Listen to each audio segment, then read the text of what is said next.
Okay, I'm hoping that the microphone's picking this up. That'd be kind of awkward. But hi, it's Recording Lynn, and I fucked up this video, and I didn't want to not post it because it was kind of cool and the concept was cool, but here I am editing it. The audio picked up a lot of the party next door. Anyways, this video is already a mess enough, so I'm gonna hop in and do voiceovers where the audio is really bad. So enjoy. I wanted to make a video about my plants. So every Sunday I take care of my plants. We have them here and there. And then we have Chuckarita here, that one over there, these guys on the floor. And so every Sunday I go and I bring them outside to get them watered and cut any spare leaves that need to be cut. Just basic care for them. So that's what I'm going to show you guys that I'm doing. Also, I just came back from my grandma's house. That's my mic right there if you see it. So I'm a little sticky from bug spray. So let's see how I can do this. There's my mom, there's my dad. Syncing the audio again because I needed to help my mom. Alright, and obviously this is where the audio went bad, but hey, welcome to the voiceover. Here we go. I'm just gonna show you some of my plants that I have. I have about 11 plants and 2 propagated plants that I'm trying to make grow, so I'll show you those later on in the video. But here we go. This is my first one. This is a prayer plant. Its pot is from TJ Maxx, and this next one here, I can't say its name, so I'm going to try to show you. Alocasia mortfontenensis. That's how you say it. This one is a Monstera. My dad has to help me carry it out sometimes because it can be pretty heavy. It wasn't this big when I first got it, but she's flourishing and I love it. The next one right here in this orange pot is an Arrowhead Plant, and this next one right there next to it is a prayer plant as well. I painted that pot as well too because I saw it at Urban Outfitters. Anyways, this one in the square terracotta plant is a golden pothos and a spiderwort. The one in the oval plant is also a type of golden pothos, I believe, and those 2 pots I got from Lowe's, and there's my dad. These are just my mom's plants as well. We have a few of the same ones you'll come to notice. We're kind of copycats. But we do like to water them all on Sundays just so they all get equal water and no one kind of dies here. And it's easier to water them all at the same time so we don't forget. It helps keep them alive, obviously. So the app that I use to know the names of my plants and to kind of guess what's going on with them if they're sick is Picture This. You should definitely check it out. I don't have the paid version. I find that the free version is just fine for me since I do only have about 11 plants. I believe if you want more features, you obviously have to pay for it. So the reason why I got into plants was obviously because of this coronavirus thing. I used to suck at plants and taking care of them. I had a bunch of succulents when I first started college and they all died, and my brother used to make fun of me because every plant I would get would just die. But since being in quarantine and not being able to go out anywhere, I kind of found this little love towards plants. It kind of helped bring me gratification when they grew, and I was able to just kind of lift my mood up and have like a little piece of the outside inside where, you know, we're not allowed to go outside. If you were like me and you had issues keeping plants alive, I suggest starting off with the pothos, something very easy. And once you kind of get to know your plants and read up on them and realize that they have to have like perfect sun, water, and ventilation, then you'll be able to move on to some more of the difficult plants, I guess you can say. I'm still learning myself, but I kind of enjoy the process of learning how to take care of these guys. There is a lot of work that goes into plants. You do have to, like I said, remember they need perfect sun, and the heat has to do with it as well. A lot of the summer months can dry out the soil and allow them to dry out very quickly. And even spots in your room, like for instance, my room is close to the laundry machine, and the laundry machine can generate a lot of heat because of the dryer, and the plants that were on the wall of that next to the machine, they all dried out. So now I know not to leave them there.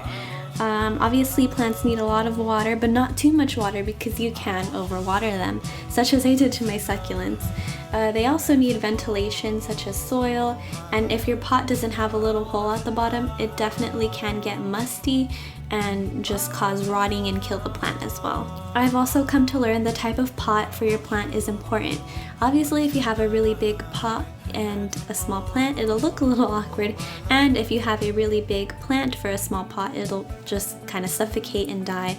All of my pots are from either Lowe's, Home Depot, or TJ Maxx. During the beginning of quarantine, when only the hardware stores were open, it was kind of fun going there and picking out some paint, and I was able to kind of customize any pots that I thought were bland, like that one with the fiddle tree, I believe. Oh, there's Penny. Has a custom pot.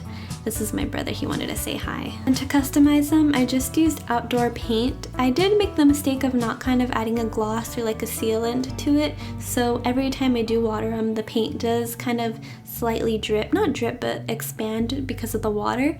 I just brush it with a toothbrush and kind of chip it off when it does that. Going back to at the beginning of quarantine and not being able to go outside, I guess having plants in my room did kind of lift my mood.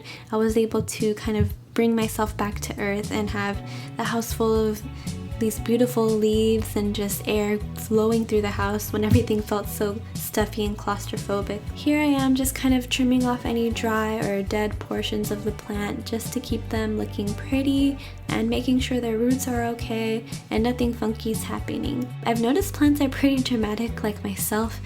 They'll be fine one day and then all of a sudden just go haywire and you need to see what's going on. So I've noticed if you check on them every day and see how they're doing and just check the soil, you kind of have a better outcome. I honestly never thought I would be a plant girl or even have this many plants that stood alive. I was very discouraged at times and felt like I couldn't really keep anything alive and I just killed everything. But once you kind of understand and watch a few videos on YouTube, you do, and obviously you have to show interest in it, you'll kind of get the hang of it and you'll have all these beautiful plants in your room all of a sudden. Someone asked me a question on how to keep the plant alive if there's no ventilation at the bottom of the pot.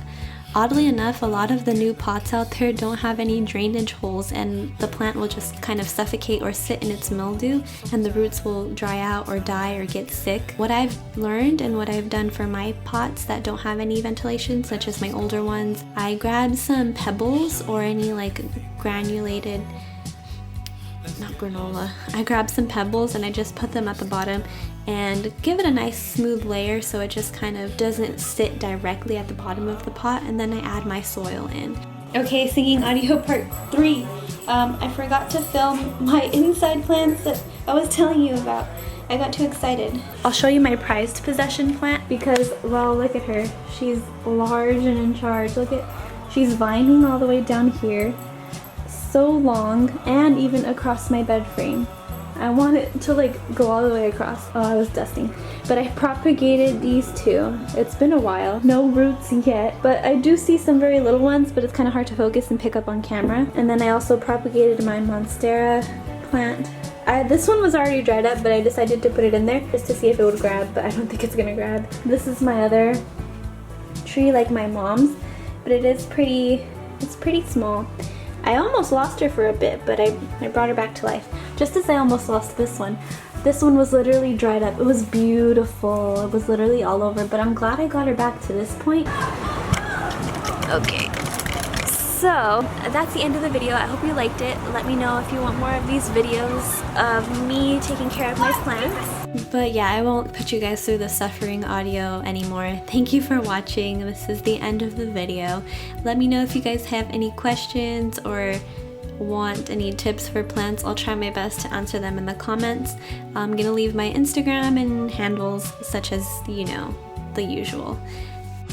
And I do kind of suck at filming voiceovers, so again, sorry if this was a little all over the place and whatnot. My brain has all the information and I have notes as well. I don't know, but thank you for watching and I'll see you guys soon. Bye!